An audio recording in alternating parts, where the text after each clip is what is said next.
అధికార దుర్వినియోగానికి ఇదో పరాకాష్ట.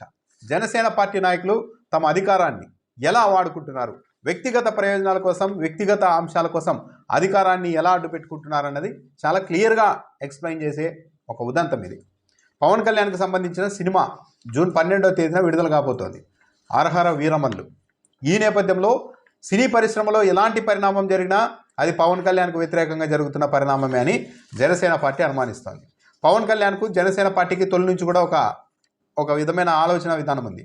ఈ రాష్ట్రంలో ఏ పరిణామం జరిగినా, అది రాజకీయంగా కావచ్చు, సినిమా పరంగా కావచ్చు, ఏ విధంగా ఏ పరిణామం జరిగినా అది తమను తొక్కేయడానికే, పవన్ కళ్యాణ్ తొక్కేయడానికే ఇది చేస్తున్నారు ఈ కుట్ర అంటూ తనకు తాను ఆపాదించుకొని అనుమానం వ్యక్తం చేయడం అన్నది పవన్ కళ్యాణ్లో కూడా చాలా కాలంగా ఉంది. గతంలో ఇంకా ఎక్కువ ఉండేది. ఇప్పుడు కూడా అధికారంలోకి వచ్చిన తర్వాత కూడా అలాంటి అభద్రతా భావం పోతూ ఉన్నట్టుగా లేదు. బెదిరించి మరి డైరెక్ట్గా మంత్రే బెదిరిస్తున్నారు. సినిమాటోగ్రఫీ మంత్రి కందుల దుర్గేష్, ఈయన జనసేన పార్టీకి సంబంధించిన మంత్రే, ఈయన డైరెక్ట్ సినిమా వాళ్ళని బెదిరిస్తూ ఉన్నారు. కానీ ఎవ్వరూ కూడా ఇది బెదిరింపు కదా, ఒక మంత్రి ఇలా ఎలా చేస్తారు అని ఎవరు ప్రశ్నించే పరిస్థితి ఈ రాష్ట్రంలో లేదు. సినిమా పరిశ్రమకు సంబంధించి థియేటర్ల యాజమాన్యాలు చాలా కాలంగా ఒక డిమాండ్ను ముందుంచుతున్నాయి. 10 ఏళ్ల క్రితం, ఈ గడిచిన 10 ఏళ్ల కాలంలో దాదాపు 2000 థియేటర్లు మూతపడ్డాయని చెప్తూ ఉంటారు. ఎందుకంటే థియేటర్లకు గిట్టుబాటు కాక. ప్రస్తుతం 1400 వరకు యాక్టివ్గా థియేటర్లు ఉన్నాయి. అయితే ప్రస్తుతం అద్దె ప్రాతిపదికన, నిర్మాతలు అద్దె ప్రాతిపదికన ఈ థియేటర్లు నడపాలంటే సాధ్యం కాదు. కాబట్టి నిర్మాతలు సినిమాకు సంబంధించిన కలెక్షన్లలో పర్సెంటేజ్ ఇవ్వాలి అన్నది థియేటర్ల యాజమాన్యాల డిమాండ్, ఎగ్జిబిటర్ల డిమాండ్. అయితే దీనికి కూడా నిర్మాతలు అంగీకరించడం లేదు. అద్దె ప్రాతిపదికనే నడపాలన్నది వాళ్ళు.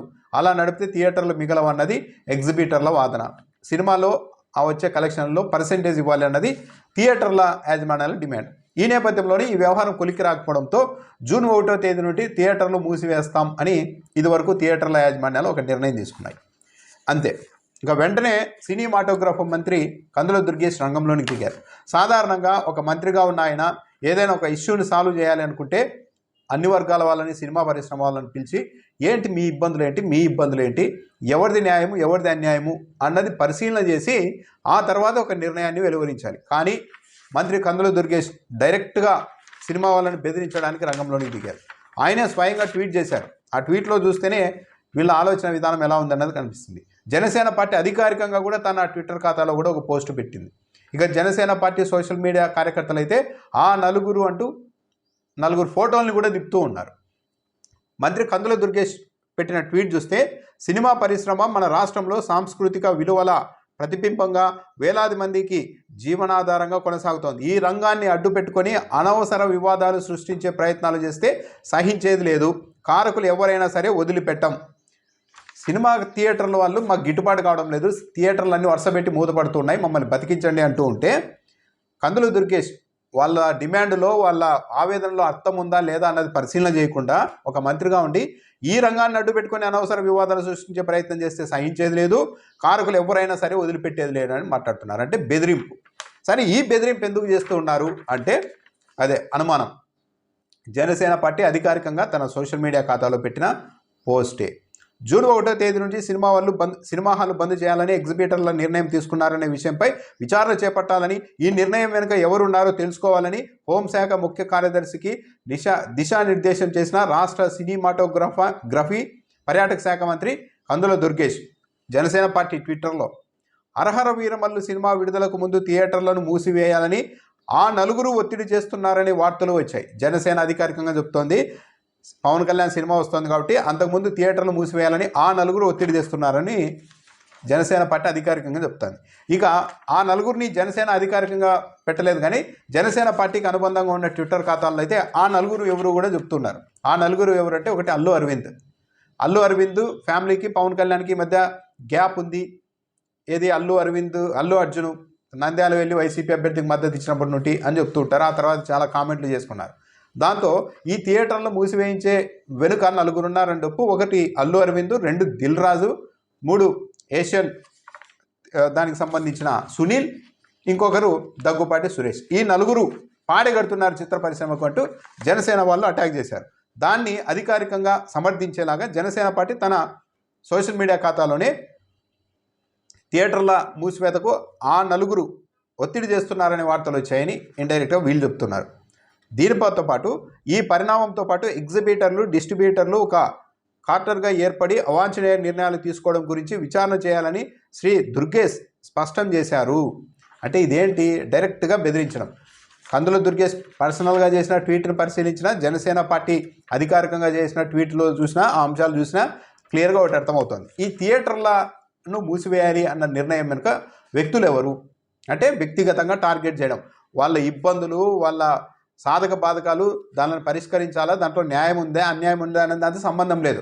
ఎవరు ఈ థియేటర్లను మూసివేయాలన్న నిర్ణయం తీసుకున్నారు గుర్తించండి అని ఏకంగా రాష్ట్ర హోంశాఖ కార్యదర్శికి ఆదేశాలు ఇచ్చేసే పరిస్థితి వచ్చింది. అంటే బెదరగొట్టడం. ఇప్పుడు మొత్తం వెరిఫై చేస్తే ఇప్పుడు ఏ నిర్ణయం అయినా సరే ఒకేసారి నలుగురు వ్యక్తుల బ్రెయిన్లలో నుండి పుట్టదు. ఎవరో ఒక వ్యక్తి ఆలోచనగా పుడుతుంది అది. ఆ తర్వాత నలుగురితో పంచుకున్నప్పుడు ఇది కరెక్ట్ ఐడియానే, మనకి ఈ అన్యాయం జరుగుతుంది కాబట్టి మనం ఈ నిర్ణయం తీసుకోవాలని చెప్పి ఒక నలుగురు 10 మందో కలిసి ఒక నిర్ణయం తీసుకుంటారు. ఇప్పుడు జనసేన పార్టీ మంత్రి తన అధికార బలాన్ని ఉపయోగించి చేస్తున్నది ఏంటి, ఈ ఆలోచన చేసిన వ్యక్తులు ఎవరు అన్నది కనిపెట్టండి అని చెప్పి ప్రభుత్వానికి ఆదేశాలు ఇస్తూ ఉన్నారు అధికారులకి. అంటే ఫస్ట్ ఎవరో ఒక నలుగురు ఆ థియేటర్ల యాజమాన్యానికి సంబంధించి ఒకరో ఇద్దరో నలుగురో ఎవరో ఈ నిర్ణయాన్ని ఇనిషియేట్ చేసి ఉంటారు. వాళ్ళని గుర్తించి ఆ తర్వాత ఏం చేయాలని అంటే ఇండైరెక్ట్గా బెదరగొట్టడమే కదా, భయపెట్టడమే కదా, మీ సంగతి తేలుస్తామనడమే కదా.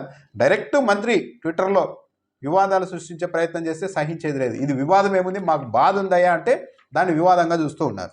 కారకులు ఎవరినైనా సరే వదిలిపెట్టేది లేదని వార్నింగ్ ఇస్తున్నారు. ఇదంతా హరహర వీరమల్లు సినిమాను అడ్డుకోవడానికి జరుగుతున్నట్టు మరో అనుమానం. ఈ నేపథ్యంలోనే ఇక డైరెక్ట్గా మంత్రి, ప్రభుత్వము, జనసేన పార్టీ డిప్యూటీ సీఎంగా ఉన్న ఒక అపాయింట్ డిప్యూటీ సీఎంగా కూడా ఉన్నారు ఆయన సినిమాని.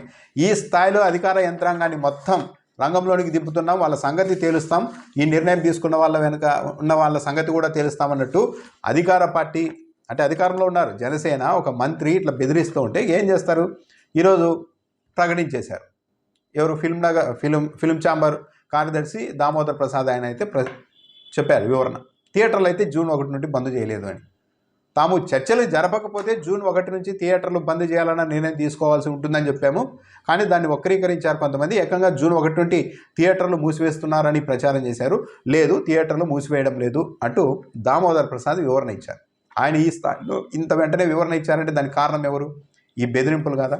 ఒక మంత్రి, అధికారంలో ఉన్న అధికారం పంచుకుంటున్న ఒక రాజకీయ పార్టీ ఇంత ధైర్యంగా, ఇంత బహిరంగంగా వార్నింగ్లు ఇస్తూ ఉంటే ఇంకేమనాలి దీన్ని?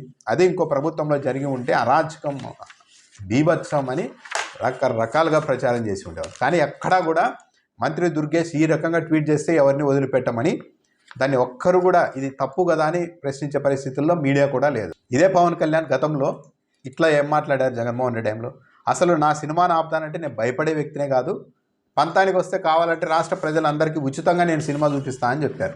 ఇది అప్పుడు జగన్మోహన్ రెడ్డి ఉన్నారు కాబట్టి జగన్మోహన్ రెడ్డి నా సినిమాలు అడ్డుకుంటున్నారని. కానీ పవన్ కళ్యాణ్ సినిమాలు ఎప్పుడు కూడా బ్లాక్ బస్టర్ అయింది లేదు. మొత్తం దేశమంతా అతని వైపు, ఆ సినిమా వైపు చూసేలా ఆయన పర్ఫార్మెన్స్ చేసి అంత పెద్ద హిట్ సాధించింది కూడా లేదు. కానీ నన్ను ఏదో అడ్డుకోవడానికి నిరంతరం అన్ని శక్తులు ప్రయత్నిస్తుంటాయి, నన్ను లేకుండా చేయడానికి ఏదో చేస్తూ ఉంటారు.